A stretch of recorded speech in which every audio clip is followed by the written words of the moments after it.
Hi, I am Dr. Abhaya Kumar SM, Consultant Medical Oncologist at Manipal Hospital Whitefield. So today the topic of discussion is lung cancer. So lung cancer is the most common cancer in males in the world, and it is the second most common cancer in males in India. So according to the Globacon 2020 data, around 72,000 new lung cancer cases have been detected in India, and approximately 2.2 million people are suffering with lung cancer in the world.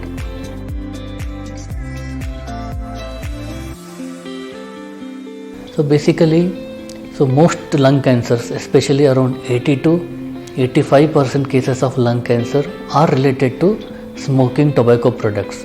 Smoking in any form, either cigarettes or BDs or hookah or in any other form, are associated with the development of lung cancer. Passive smoking is also as important as active smoking for the development of lung cancer. Other than smoking, industrial and occupational exposure to dusts and fumes which contains various harmful chemicals like asbestos, radon are also important risk factors for the development of lung cancers. So these dusts and fumes from the industries and combustion of coal, combustion of the wood and air pollution and also diesel exhaust, and this also contains these harmful chemicals. We call them as chemical carcinogens. These are also important risk factors for the development of lung cancer. Even the radiation therapy which has been given to some other cancers to the chest wall is also important risk factor for the development of lung cancer.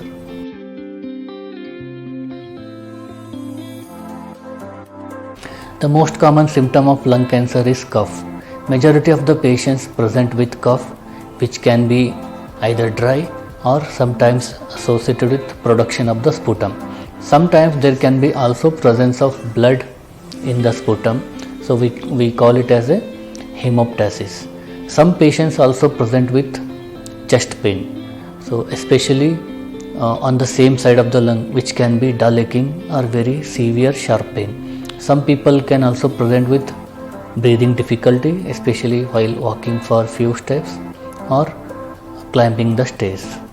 And sometimes patients also present with symptoms of the disease spread to other organs of the body, like especially if a disease has spread to bone, they may present with bony pain, back pain or pathological fractures. If the disease has been spread to brain, they may present with headache, convulsions.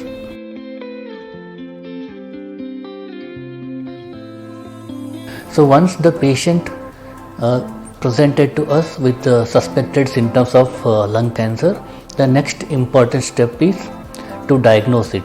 So the first step in diagnosis we do is CT scan of the thorax.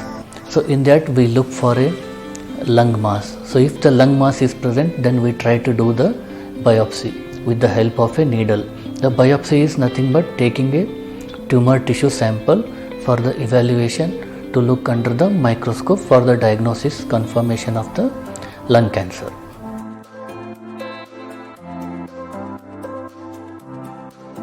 So after diagnosis, the next step is to do the staging. So staging is very important for the purpose of treatment. So we stage lung cancer from stage 1 to stage 4 depending upon the tumor size, extent of involvement of the lymph nodes or spread to other organs of the body like liver, other lung or bone or brain. The treatment of lung cancer depends upon the stage of the disease. So there are basically three modalities of therapy: surgery, radiotherapy and chemotherapy. Patients with stage 1 and stage 2 disease are treated with surgery followed by chemotherapy. Some of the patients with stage 3 disease where surgery is not possible, so we treat them with combination of chemotherapy along with the radiotherapy. We call it as concurrent chemotherapy and radiotherapy. Majority of the lung cancer patients present in the advanced stage, that is stage 4 disease.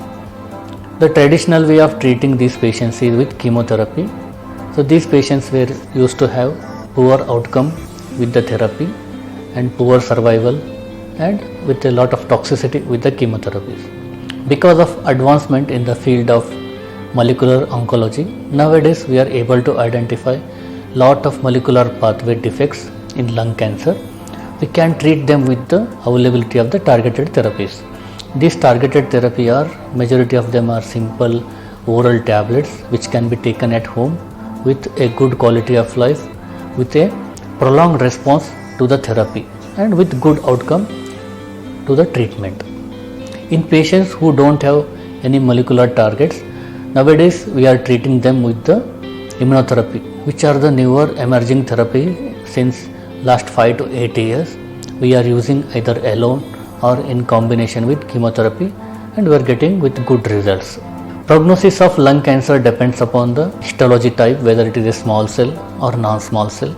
So patients with small cell will have worse prognosis compared with the patients with non-small cell lung cancer. And the prognosis also depends upon the stage of the disease. Earlier the stage, better the prognosis. Later the stage, worse the prognosis. Prognosis also depends upon the patient age, patient general condition at the time of therapy, and other comorbidities like diabetes, hypertension, cardiac diseases, and patient general condition at the time of presentation and previous lung disorders.